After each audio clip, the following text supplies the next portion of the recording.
What's up, everybody? Tyson Roush, Let's Talk Jets Radio. Thank you to everybody joining me yesterday on the live stream. Absolutely appreciate it, including the callers that called in to help me co-host. That was a lot of fun as well.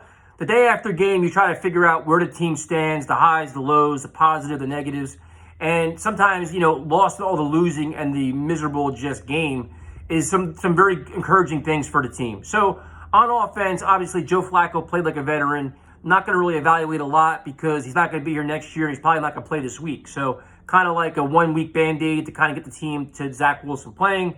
The running back position, obviously Michael Carter is becoming a dynamic, powerful player.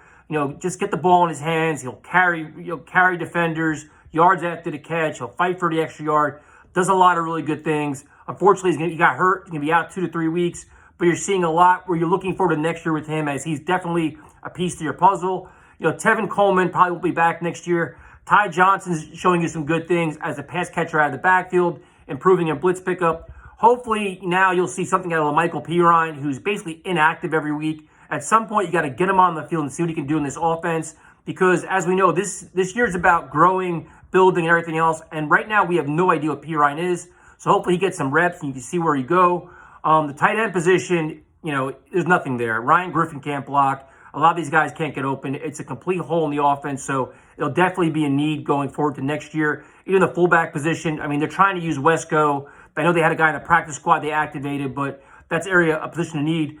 The wide receiver position, obviously the bigger story is Elijah Moore, who's doing a lot of really good things. You're starting to see things now that we saw in training camp.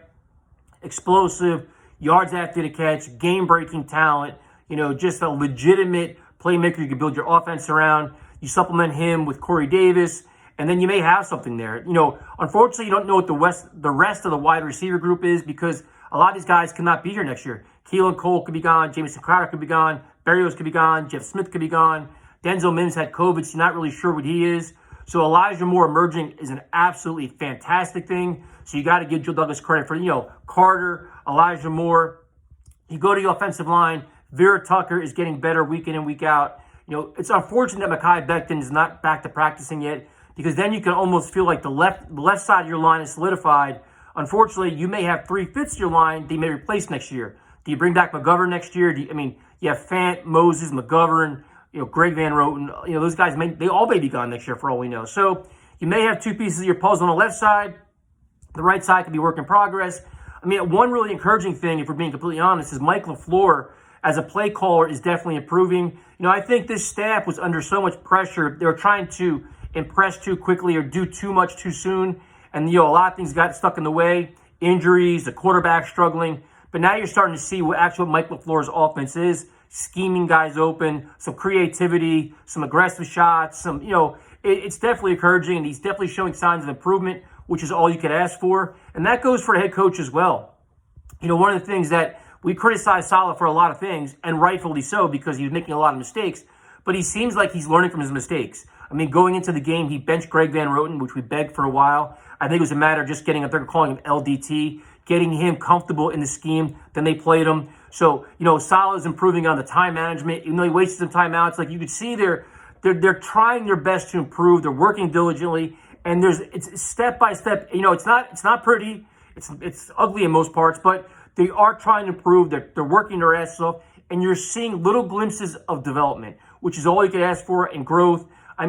This is the one game. When you're getting blown out blown out a couple weeks in a row, it's hard to find positives, but you are seeing glimpses of things that you can embrace, including Saleh, LaFleur, Saleh. You go to the defensive side of the ball. Bryce Hall is emerging as a solid corner. Will he go to another level? I'm not necessarily sure. The defensive line is just, it's kind of like, I think our expectations are very high going into the season. So when we don't see it on a consistent basis, we get disappointed. Like you want to see a lot of Quinton Williams. You want to see a lot of Sheldon Rankins, Fatukasi, even Kyle Phillips coming back is good. You want to see them consistently get better, but far too often they're running the ball up the middle. So hopefully that improves. John Franklin Myers gets the big contract, has a terrible penalty yesterday. CJ Mosley, he's trying to play so much. He's trying to play harder, I think he's trying to overcome so many deficiencies around him. He gets hurt yesterday, but apparently he's okay. But a player like Quincy Williams, it was good to see Saleh bench Jarrad Davis, who was struggling, who supposedly is not healthy. He puts in Jarrad Davis. he benched the safety, put Elijah Riley in. Saleh's getting a little bit more. He's starting to realize more and more what his scheme is supposed to do and the mistakes that are being made. And if the mistakes are being made repeatedly, he's starting to take players out. And that's all you can really ask for at this point. I think, if you look at the offense and defense, I think the defense is going to need a lot more pieces. You could need, 2 or 3 linebackers. You can need probably 2 corners. You may need 2 safeties.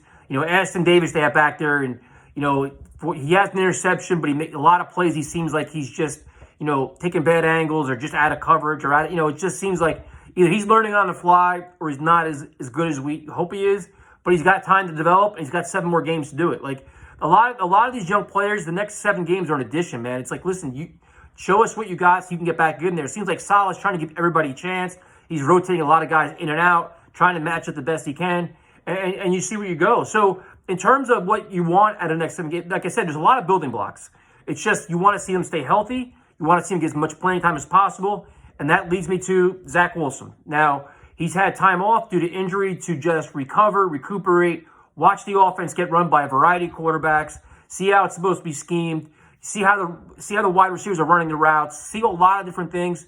So when he comes back, and you hope that he can grasp the offense and just make the easy throws and the basics and do all the fundamentals. And that'll be a huge step. Just give him as many reps as possible. Hopefully he can get in sync with the offense and all his teammates, and we can get like a glimpse of what next year is going to be. Because that's kind of a position you want to get solidified where it's like, all right, you feel comfortable with him, and then you can figure out what playmakers you need to put around him. So, again, there are some positives. Sometimes it's just so hard to just talk about them when they're losing games, some in an embarrassing fashion. I mean, yesterday was kind of gross, too. I mean, the Elijah Moore, Michael Carter plays made you feel good, but the missed field goals and the penalties and all that stuff kind of gives you a headache as well. So, again, we'll see what happens. I'm truly hoping that Zach Wilson plays on Sunday. That'd be a great thing. We can just kind of move forward as a team, and that's it.